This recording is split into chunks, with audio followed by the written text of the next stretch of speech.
نالت المملكة المغربية بشكل رسمي شرف تنظيم كأس إفريقيا للأمم لكرة القدم داخل الصالة. وأكد الاتحاد المغربي لكرة القدم أن الاتحاد الإفريقي منح المغرب حق تنظيم كأس إفريقيا لكرة القدم داخل الصالة.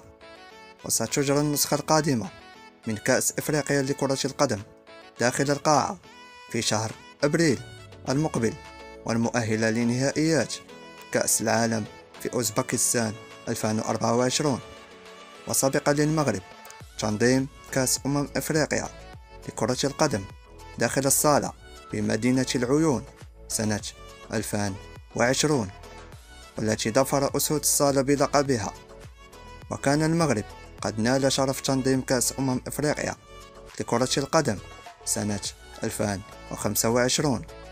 كما ستحتضن المملكة المغربية نهائيات كأس العالم 2030 مناصفة مع البرتغال وإسبانيا، وستكون بطاقة العبور لنهائي كأس العالم المقامة في السنة الحالية متاحة للمنتخبات الثلاثة الأولى المصنفة في المنافسة.